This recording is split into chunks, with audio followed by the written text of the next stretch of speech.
شاء الله. اللهم صل على سيدنا محمد من العلم العام من التابع والتعليم والتذكير والنفع والانتفاع الدلالة الله سبحانه وتعالى نية الفرج المسيح الصلاة بتجمعين الشرفات إلى حضرة النبي محمد صلى الله عليه وسلم. الفاتحة.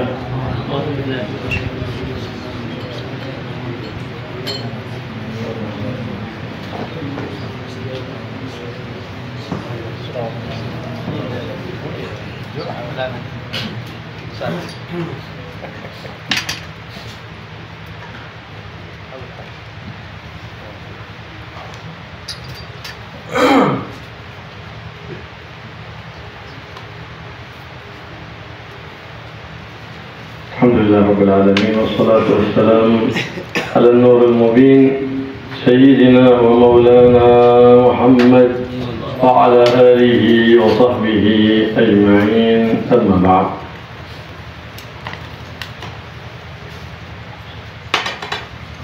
وقفنا في الدرس الماضي على تكبيرة الإحرام وهي قولك الله أكبر. نعم. وقد تقدم معنا في كتب الفقه أن النية لابد أن تكون مقرونة بتكبيرة الإحرام. وقد تعلمنا في كتب الفقه أن هناك استحضار حقيقي واستحضار عرفي، وقرن حقيقي وقرن عرفي. فقلنا أما الاستحضار الحقيقي فهو أن يستحضر الصلاة كاملة بتفصيلها بجزئياتها بواجباتها وهيئاتها ومندوباتها. والاستحضار العرفي يكفي بأن يستحضر الصلاة بالإجمال ويرضى الفعل والتعيين والفرضية إن كانت الصلاة فرضا. والقرن الحقيقي هو أن تقرن ما أوجبنا استحضاره من الصلاة مفصلة من أول التكبير إلى آخره، من الألف من الله إلى الراء من أكبر. والاستحضار العرفي هو والقرن العرفي هو أن يقرن النية ما أوجبنا استحضاره من قصد التعيين والفرضية إن كانت الصلاة فرضا بجزء من أجزاء التكبير كما قال صاحب الزبد يكفي بأن يكون قلب الفاعل مستحضر النية غير غافل. هذه النية. أما تعريفها تقدم معنا، أحكامها تقدم معنا، حقيقة حكم محل وزمن كيفية شرط ومردود حسن. شروطها تقدمت معنا في كتب الفقه كذلك. احنا في مصادرنا أن نتكلم على النية بما قالوا أرباب القلوب سادات العلماء. وإلا فالنية لها إطلاقان يتكلم على صحتها الفقهاء على كيفيته وعلى أحكامه وعلى شروطه، وإطلاق آخر على إخلاصها لله سبحانه وتعالى. فهذا يتكلم عليه سادات العلماء ساداتنا الصوفية يتكلمون على هذا إخلاص لله. يحرر النية من حين ما يطلب العمل إن كان واجبا وإن كان مندوبا، فإن في الطاعات تزداد ثوابا عند رب البريات. وإن كان مباحا حولته النية إلى طاعة وعبادة لله سبحانه وتعالى. أما الحرام ما تدخله النية الصالحة لكن بعض الجهلة يقول أنا يعني ينظر إلى المرأة أجنبية يتفكر في مخلوقات الله هكذا بنية صالحة، ما يتأتى هذا يخدع إبليس الخسيس. النيات الصالحة ما تدخل في المحرمات أبدا أبدا، لكن تدخل في الواجبات والمندوبات وتزكيها وتنميها، وتدخل في المباحات وتصيرها طاعات لرب البريات سبحانه وتعالى. نعم، فيخلص في النية في صلاة وفي غيرها، ويجعل الأعمال كلها مخلصة لله سبحانه وتعالى، أي ليس فيها شائبة من شوائب الدنيا من أول العمل، وإن تدم حتى بلغت آخرة فزت الثواب كاملا في الآخرة ما شاء الله، من بدايتها الآخرة هذا الأكمل. وهكذا كان السلف الصالح يعلمون أولادهم طلبتهم النيات قبل أن يعلمونهم الوضوء والطهارة والصلاة، لأنها عليها مدار كبير، أن محلها القلب، والقلب هو محل نظر المولى سبحانه وتعالى. هذه النية إذا أراد الصلاة كبر تكبيرة الإحرام مقرونة النية بتكبيرة الإحرام الله أكبر. والذي معتمد المذهب استحضار الحقيقي والكلام الحقيقي، لكن الذي اعتمده يعني الأصحاب كون هذا ليس بطاقة البشر أو يعثر على البشر كثير، قالوا ايش تكفي استحضار العرفي والقرن العرفي، وهذا الذي ويحملنا نحن ويحمل الناس كذلك. نعم، فجزاهم الله خير أن جعل هذا الاستحضار، وإلا لشق علينا وعلى كثير من الناس من أمثالنا. نعم، هذا الله أكبر. فالمولى جعلك تفتتح صلاتك بالتكبير. إيش الحكمة؟ حتى من أول الصلاة إلى آخرها وأنت مستحضر عظمة الجليل الكبير سبحانه وتعالى، حتى أنك تكررها في انتقالاتك حتى لا يغيب عنك هذا الاستحضار، وهو تعظيم المولى سبحانه وتعالى. الله أكبر، محققا ألا كبير ألا كبير ألا كبير في قلبه إلا الله إلا الله. هو يقول الله أكبر وعنده نفسه أكبر، هواه أكبر، حيث كما يقول ذلك بعض المتطرفين هذول اللي يكفرون الناس ويفجرون الناس وهم يقولون الله أكبر. ناس في مسجد يقتلون الله أكبر، ناس في مول يبيعون ويشترون ويقتلون يقول الله أكبر. أنت تظن يقول الله أكبر صح؟ لا، هو يكبر هواه.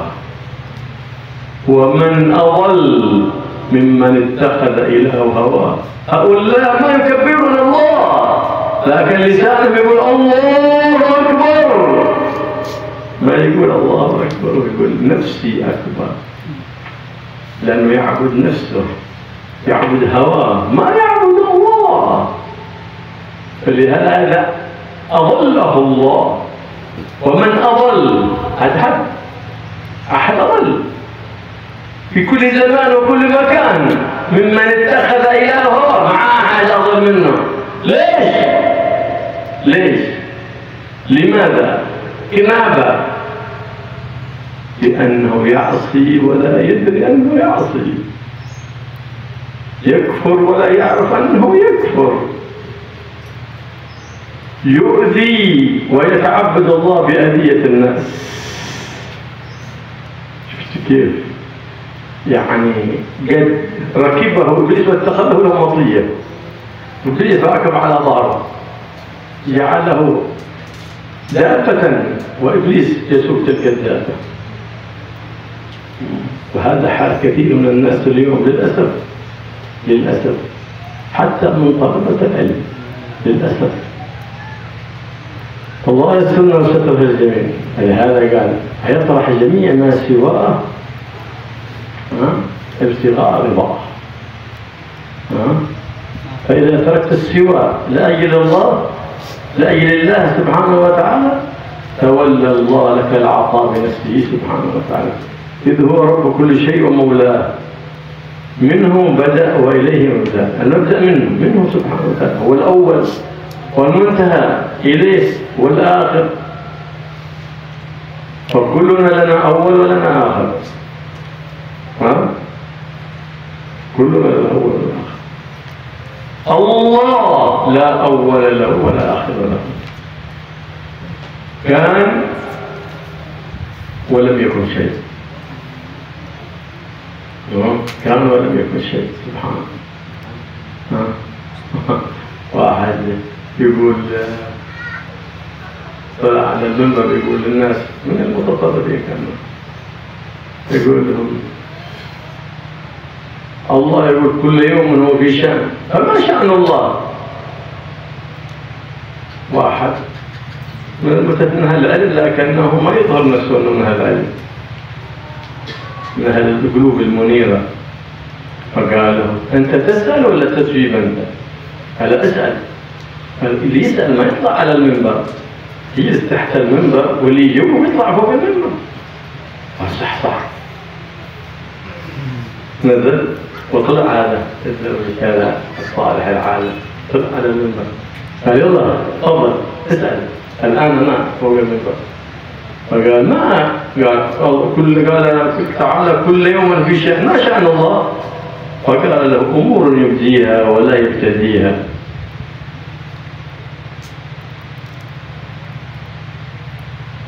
فقال له وما شأنه الآن؟ قال يرفع أقوام ويضع آخرين، كما رفعني على المنبر وأنزلك أنت تحت المنبر أذلك. فسكت فبهت الذي كفر. نزل الله عليه وسلم. بعض الناس هكذا يسأل أسئلة لا للاستفادة بل لإثارة الفتنة بين الناس، فينبغي للداعي أو للمدرس أو الأستاذ أو العالم أن يكون متنبه، يقولوا جوابك هذا تعال في خلوة أجيب لك، لأن هذا الموضوع ما ينبغي إثارته عند العوام. لابد تكون نبيه. عندك الجواب فتستعرض عضلاتك قدام الناس وأن الكاميرا قدامك على تصوره ويقول العلامة فلان، مدخل إبليس عليك وأنت ما تدري. لا، خل الله أكبر من كل شيء في الصلاة وفي خارج الصلاة. الله أكبر، لكن أول ما يكون في الصلاة. نعم. وليحذر أن يكذب قوله فعله. ثبت يكذب قولك فعلك. ثبت تقول الله أكبر بأن يبقى له مطلوب ومحبوب غير الله. أنت تقول الدنيا أكبر وأنت تقول الله أكبر، تقول شهوتي أكبر وأنت تقول الله أكبر. عجيب، هذا فعلك يكذبه، قولك يكذب فعلك. فمع الكبير القدير لا أكبر من الله، لا يرضى بالحقير الصغير فيرمي جميع الهموم ويشهد قيامه بكل معلوم سبحانه وتعالى. فيستحضر هذا المعنى من التعظيم في جميع الصلاة. وهذا التكبير له أثر في تصفية الضمير كبير، لكن لمن استشعر هذا المعنى. قال الحبيب محمد بن حسين العطاس الشيخ فتح من؟ الشيخ فتح صالح بن عبد الله العطاس صاحب عم، قال كان عندي شيء من الوساوس فصليت خلف شيخي صالح بن عبد الله وكان له صوت ما شاء الله جهه، فلما رفع صوته بالتكبير الله أكبر خرجت جميع الوساوس من قلبي. فلتسمع الشيخ فكيف لو سمعت تكبير من النبي محمد صلى الله عليه وسلم؟ هنيئا لأصحاب النبي محمد الذين سمعوا التكبير مباشرة من لسان النبي محمد. هل فيبقى في قلبهم وسواس؟ ما يبقى في قلبه. وما سمع التكبير من البشير النذير محمد صلى الله عليه وسلم. انتبه، تسيء الظن بأحد من أصحاب النبي محمد صلى الله عليه وسلم أو من أهل بيته. مرة هكذا صاحب عبد الله حداد في مسجده، مسجد الفتح الذي عدو جدا قريب، قال الله أكبر بقلب حاضر غير غافل، انصدع الجدار، المحراب انصدع هكذا، ولا زال الصدع موجود حتى التجديد الأخير. مصدوع الجدار مصدع، الله أكبر، انصدع الجدار لأنه خالي من لسان عارف بالله ملآن بتعظيم الكبير المتعال سبحانه وتعالى من قلب ليس فيه سوى الله ولا فيه محبوب سوى الله سبحانه وتعالى، فلهذا أثر التكبير. تذكرون أنتم كان أول في المجاهدين أيام كان الأفغان يقاتلون روسيا، كانوا فيهم همة، فيهم رسالة إيمان، يرمي بالحجر يقول الله أكبر، تفجر دبابة، دبابة دبابة، يرمي بالحجر الله أكبر تتفجر الدبابة. هذا تعجبه إيمان يقول وقت قريب، هذا وقت قريب.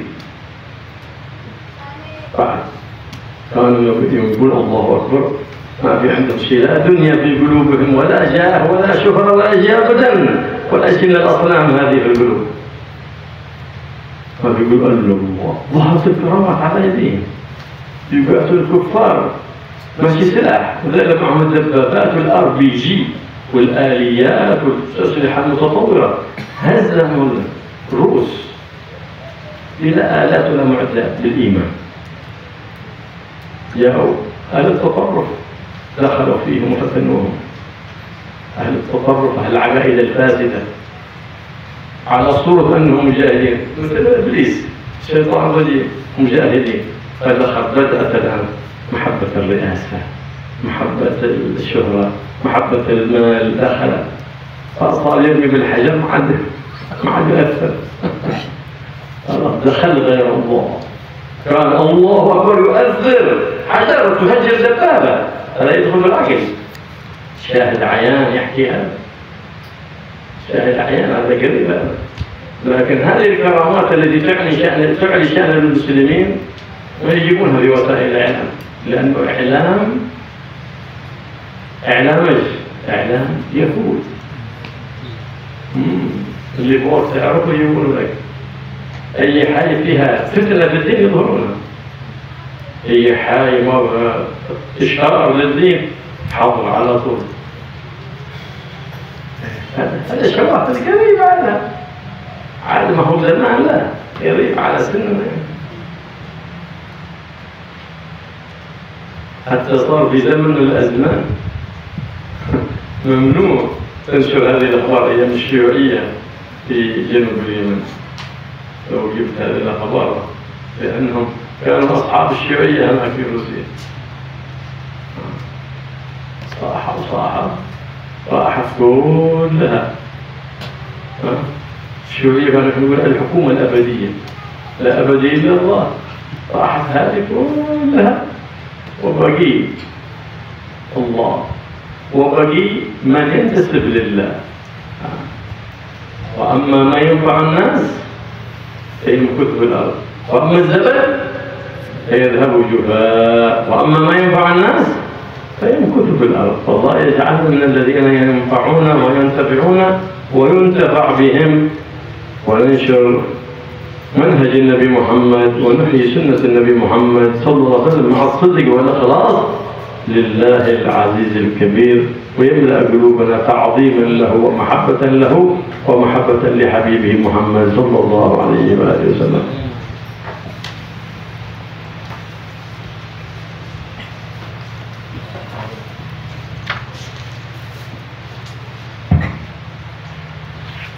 Tadi di daurah kita berhenti pada pembahasan takbir.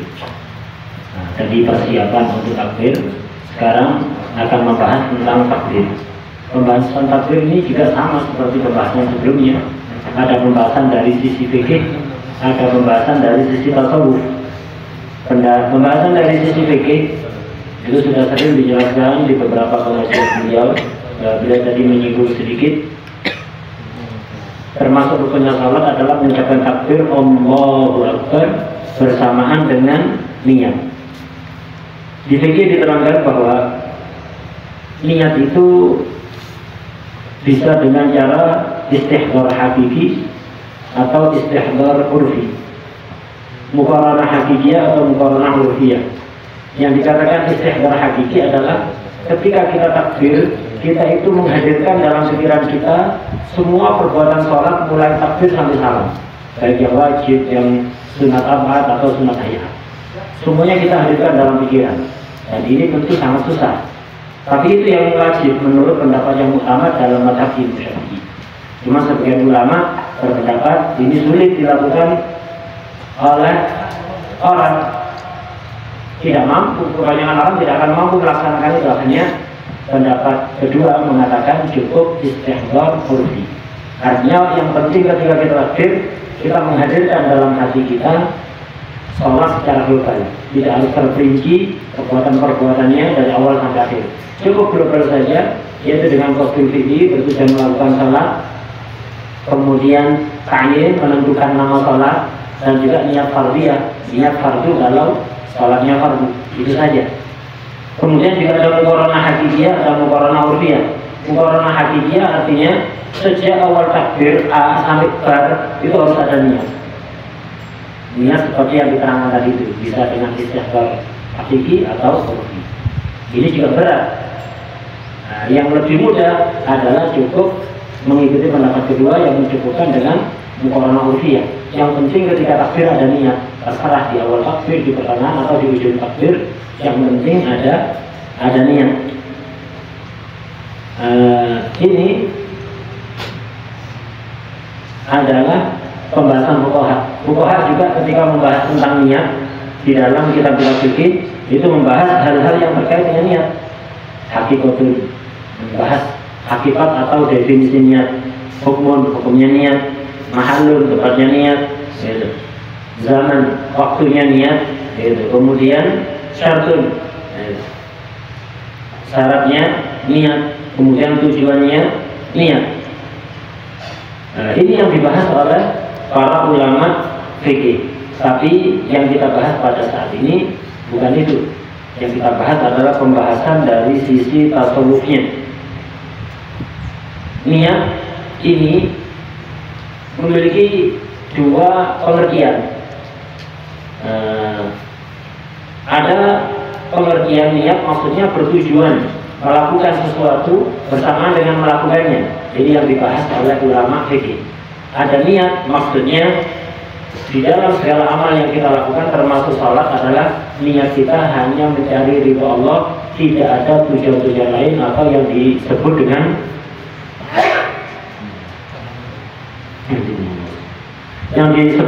ikhlas. Ini yang dibahas oleh ulama tasawuf. Ikhlas ketika kita ibadah, niatnya karena Allah. Semakin banyak niat kita, semakin besar pahala yang kita dapatkan. Ibadah yang wajib, kalau niatnya hanya karena Allah, pahalanya semakin besar. Ibadah sunnah, kalau niatnya yang baik, pahalanya semakin besar. Bahkan yang mubah sekalipun, perkara yang aslinya mubah, bukan sunnah, bukan wajib, tapi kalau disertai niat yang baik, akan mendapatkan pahala. Cuma satu, niat baik itu tidak berpengaruh kepada perbuatan maksiat. Maksiat akan tetap maksiat walaupun niatnya baik. Tidak seperti pemahaman sebagian orang memandang wajah perempuan ajnabiyah dengan niat baik, mau merenungkan makhluk ciptaan Allah untuk menambah keimanan. Ini tertipu iblis juga ada. Sama sekali niat yang baik tidak bisa merubah maksiat. Maksiat tetap maksiat. Ikhlas ini sangat penting, baik di dalam sholat ataupun lainnya. Maksud ikhlas adalah kita melakukan amal hanya karena Allah tanpa tujuan-tujuan lain, tujuan duniawi, kedudukan, pengaruh dan seterusnya. Tidak. Ikhlas dalam beramal hanya niat karena Allah, mencari balasan dari Allah. Ini yang menjadi penekanan salaf. Ulama salaf itu mendidik putra putrinya, murid-muridnya untuk menata niat sebelum diajari wudhu, sebelum diajari sholat. Jadi sejak usia dini, sejak kecil diajari kalau mau melakukan apapun menata niat. Niatnya mencari itu Allah, bukan yang lain. Itu lebih penting dibanding bagi anak kecil, dibanding mengajari wudhu dan sholat. Sebelum wudhu dan sholat diajari niat yang baik-baik terlebih dahulu. Kemudian hikmah. Kenapa kita ketika sholat itu memulai dengan takbir? Allahu Akbar, Allah Maha Besar. Lebih besar dibanding apapun, lebih sempurna dibanding apapun. Tujuannya adalah agar supaya sejak kita memulai sholat, dalam hati kita penuh rasa mengagungkan Allah. Kita memiliki rasa bahwa tidak ada yang lebih sempurna dibanding Allah, dibanding apapun. Tidak ada. Allah lah yang sempurna, tidak yang lain. Dan ketika kita berpindah rukun, dari berdiri ke ruku ke yang lain-lain, itu selalu takbir. Tujuannya apa? Biar terus hati kita itu diingatkan. Jangan sampai di dalam sholat ingat yang lain. Katanya Allahu Akbar, Allah Maha Besar, lebih besar dibanding apapun. Kenapa masih mengedepankan egonya? Kenapa masih ingat problemnya? Kenapa masih ingat yang lain?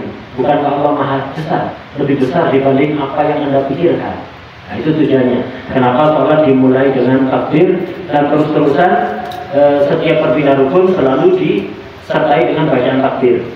Membaca takbir ini muhaqqiqan alla kabira fi qalbihi illallah. Harus betul-betul dalam hati itu kita merasakan, meyakini bahwa tidak ada yang lebih besar di hatinya kecuali Allah Subhanahu wa Ta'ala. Saya pernah jami'ah nasiwah yang membuang dari hatinya semua selain Allah. Tujuannya ibtigha ridha, hanya mencari ridha Allah. Kenapa? Huwa Rabbul kulli syai' wa maula. Karena Allah adalah Tuhan segala sesuatu, pencipta segala sesuatu, pemilik segala sesuatu. Minhu bada wa ilaihi muntaha. Semuanya dari Allah dan semuanya akan kembali kepada Allah Subhanahu wa Ta'ala. Semua makhluk pasti ada awal dan akhir. Tapi Allah tidak ada awal dan tidak ada akhir, kekal dan abadi. Bertakbir ini kita mentakbirkan Allah, bukan mentakbirkan nafsu kita. Jangan sampai kita takbir tapi kita tetap mengedepankan nafsu kita, bahwa kita tidak.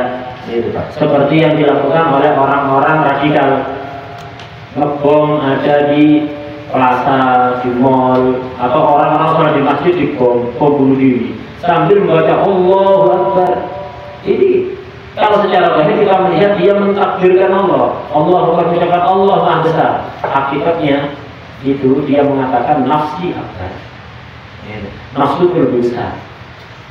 Orang seperti ini adalah orang yang paling tersesat. Sesuai firman Allah, wa man adallu mimman ittakhadha ilahahu hawa. Tidak ada orang yang lebih sesat dibanding orang yang menjadikan hawa nafsunya sebagai Tuhan. Segala sesuatu untuk menuruti hawa nafsu. Ini berarti mengikuti, menjadikan nafsunya sebagai Tuhan. Tidak ada yang lebih sesat dibanding dia. Kenapa? Apa alasannya? Kenapa dia menjadi orang paling sesat? Tidak ada yang lebih sesat dibanding dia. Karena orang itu kalau menuruti terus hawa nafsunya, dia akan melakukan maksiat, tidak sadar kalau maksiat, tidak bakalan tobat. Bahkan dia berani melakukan tindakan kufur, tidak sadar kalau itu menyebabkan kekufuran. Tidak akan berhenti. Dia menyakiti orang lain sesama muslim dan meyakini itu sebagai ibadah, bukan meyakini sebagai maksiat. Justru sebaliknya, meyakini sebagai ibadah. Orang seperti ini sudah menjadi binatang tunggangan yang ditunggangi oleh iblis, dikendalikan kemanapun ia mau. Bagaimanapun iblis kepingin selalu dikendalikan. Dan ini orang-orang seperti ini, penurut hawa nafsu, yang menjadi binatang tunggangan iblis. Ini sangat banyak di zaman akhir ini dan sangat disayangkan. Bahkan banyak dari mereka itu adalah orang-orang yang memiliki ilmu agama. Sangat disayangkan sekali. Kemudian orang-orang itu kalau sudah mengikuti hawa nafsu, ya begitu. dia akan langkahnya selalu salah, tapi tidak merasa bersalah. Justru dia juga akan berusaha menyesatkan orang lain, merasa itu sebagai tindakan yang baik. Dikisahkan ada salah seorang khatib, yang khatib ini orang yang khutbah berada di atas mimbar. Dia ini orang-orang yang berpaham radikal itu. Dia membaca ayat kulla yaumin huwa fi sya'n. Setiap waktunya, setiap harinya Allah Subhanahu wa taala itu selalu mengurusi segalanya. Selalu ada yang dilakukan. Akhirnya dia coba, siapa yang tahu sekarang apa yang dilakukan oleh Allah? Kebetulan yang hadir di masjid itu waktu itu ada orang yang alim, cuman tidak menampakkan dirinya. Mendengar ucapan khatib yang melantul ini, akhirnya dia berdiri dan mengatakan, kamu mau bertanya apa mau menjawab? Mbak, saya bertanya. Kalau bertanya tidak layak ada di atas mimbar, turun dulu dari atas mimbar. Turun dari atas mimbar nanti nanya. Dia turun, kemudian orang alim tadi naik ke atas mimbar. Ayo sekarang kalau mau tanya sekarang, sampaikan. Iya, firman Allah kulla yaumin huwa fi sya'n. Coba sekarang apa yang dilakukan oleh Allah? Ya Allah itu selalu melakukan perbuatan. Sekarang apa yang dilakukan oleh Allah? Orang alim tadi menjawab, umur yubdiha wala yabtadiha. Allah hanya menampakkan setiap saatnya, Allah menampakkan apa yang sudah diketahui sejak azal. Apa yang sudah diketahui oleh Allah, apa yang sudah dikehendaki oleh Allah, itu yang ditampakkan sekarang. Dan kamu tuh tahu apa yang sekarang dilakukan oleh Allah, ditampakkan oleh Allah sesuai ilmunya, sesuai kehendaknya. Allah menaikkan kedudukan sebagian orang dan merendahkan kedudukan orang lain. Seperti kamu sekarang dari atas mimbar sekarang diturunkan oleh Allah, dan saya tadinya ada di bawah, sekarang dinaikkan ke atas mimbar oleh Allah SWT. Ini yang dilakukan oleh Allah sekarang. Begitulah hendaknya kalau kita itu mendapatkan pertanyaan dari orang yang tidak bermaksud menambah ilmu pengetahuan, hanya ingin menyebar fitnah, menyebar kekacauan, pemahamannya yang menyimpang.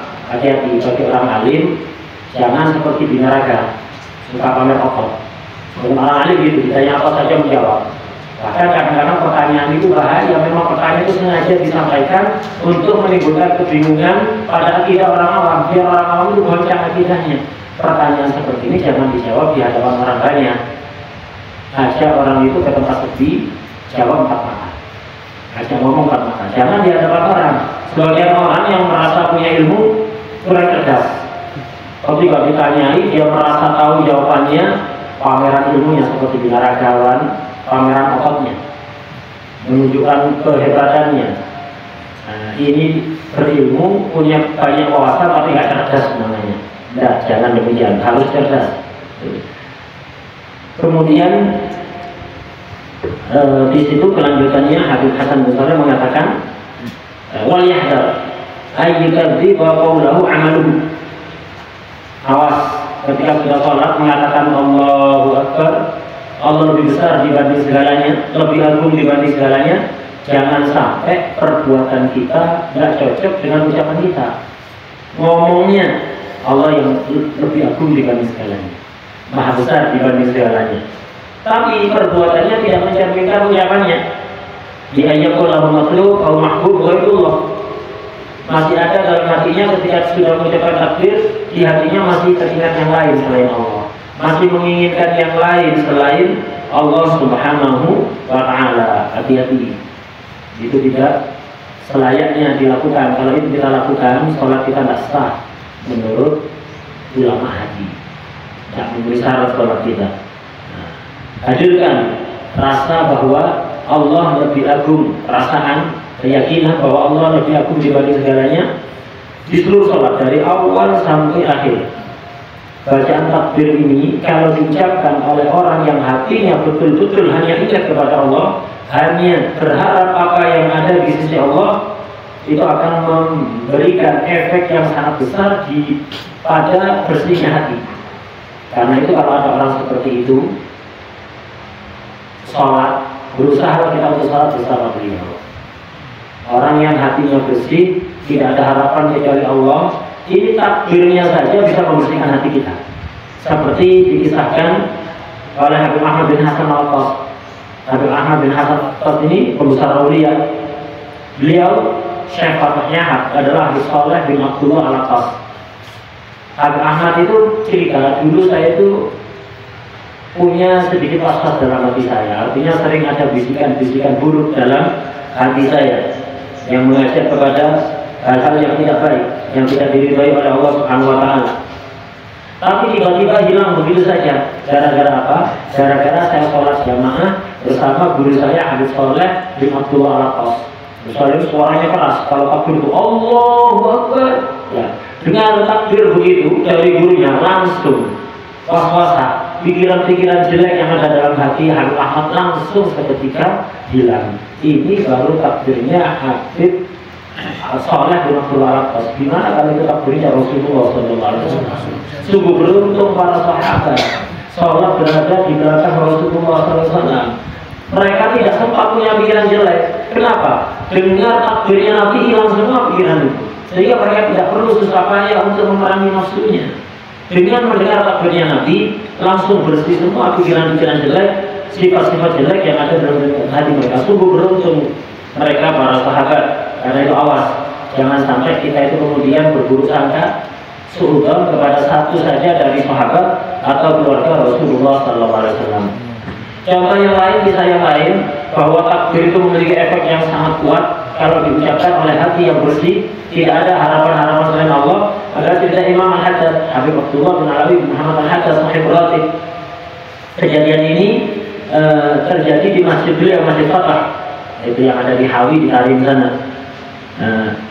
Beliau itu pernah suatu ketika takbir, bertakbir kepada Allah dengan hati yang khusyuk, yang hadir, tidak lalai, tidak ingat selain Allah. Begitu dia takbir Allahu Akbar, dahsyatnya takbir beliau itu membuat tembok masjid itu sampai pecah, sampai retak. Dan itu terus ada itu retakan tembok itu terus ada, sampai akhirnya kemudian masjid beliau direnovasi terakhir itu dibongkar total, akhirnya tidak ada. Dulu ada sebelum direnovasi itu tembok itu pecah retak gara-gara takbirnya Imam Haddad. Kenapa? Takbir yang diucapkan oleh orang yang di hatinya hanya ada Allah, orang yang arif billah. Ini sangat besar sekali efeknya. Begitu juga bagaimana efek takbir dari pasukan-pasukan Afghanistan ketika perang melawan tentara Rusia. Kita tahu Afghanistan dulu itu dijajah oleh orang-orang komunis dari Rusia. Dulu mereka adalah orang-orang tasawuf, orang sufi, sebelum dimasuki orang-orang yang aliran sesat itu, aliran-aliran yang suka menjadi keluarga Nabi dan tidak senang dengan hal-hal yang dilakukan oleh ulama tasawuf. Dulunya mereka orang-orang sufi, orang-orang ahli tasawuf. Di hati mereka ketika perang melawan orang-orang Rusia, tidak sama sekali tidak kepikiran menginginkan jabatan, kedudukan, dunia, sama sekali tidak. Jihad murni karena Allah Subhanahu wa Ta'ala. Dan menunjukkan keajaiban mereka itu, musuhnya Rusia, kita tahu Rusia waktu itu Soviet, itu adalah negara hidayah yang terkuat di dunia. Mereka senjatanya sangat canggih. Orang Afghanistan hanya menghadapi dengan satu. Orang Afghanistan saat itu, ini baru beliau Habibullah masih menutupi masa itu. Dengan langsung cerita itu dari orang-orang yang melakukannya. Jadi mereka itu megang batu, dilemparkan sambil membaca Allahu Akbar, dilemparkan ke tank, hancur seperti kena bom. Kena bom hancurnya seperti itu. Jadi kena batu disertai takbir dari hati yang bersih, hancur berkeping-keping tidak tersisa. Sampai akhirnya orang-orang Soviet mundur kalah. Nah, ini cuman berita-berita seperti ini itu tidak akan ada di media-media massa yang ada, karena media massa yang ada sekarang ini dikuasai oleh orang Yahudi, sehingga mereka hanya menyebarkan apa yang mereka inginkan dan menutup-nutupi apa yang tidak mereka inginkan untuk tersebar. Ini awalnya, sampai akhirnya ada beberapa orang yang berpemahaman sesat keluar dari jalur Ahlussunnah wal Jamaah, yang mereka tidak senang dengan tasawuf, gabung ke pasukan Afghanistan. Mereka berperang karena ingin jabatan, ingin harta, ingin dunia. akhirnya takbirnya nggak ngefek sama sekali. Melempar batu, baca takbir, nggak ada efek apapun yang ditimbulkan. Bukan masalah pada takbirnya, masalah pada hati orang yang mengucapkan takbirnya. Lisannya nggak layak untuk bertakbir, makanya nggak ngefek apapun. Kemudian berita ini juga dulu di masa yang sama, Yaman Selatan itu juga dijajah oleh Soviet, dikuasai oleh orang-orang komunis. Kita seperti ini nggak boleh disebarkan. Di waktu bersamaan waktu itu tidak boleh disebarkan. Kenapa? Ya karena itu tadi media ini dikuasai oleh orang-orang kafir. Orang-orang Soviet itu dulu merasa mereka adalah yang paling hebat, merasa mereka akan berkuasa selama-lamanya. Tapi apa yang terjadi sekarang? Mereka tidak tersisa, menjadi orang-orang yang lemah. Karena hakikatnya tidak ada yang abadi kecuali Allah Subhanahu Wa Taala, atau apapun yang dilakukan karena Allah itu akan kekal dan abadi. Fa'amma zabadu fayadhabu jufa. Buih lautan itu untuk busa lautan itu, walaupun lautannya gede, tapi tidak akan tahan lama. Tidak lama dia akan sirna. Tapi wa'amma yang fauna kayak musuhil. Adapun yang bermanfaat untuk orang lain yang dilakukan karena Allah, itu jangan khawatir, akan kekal sampai kapanpun.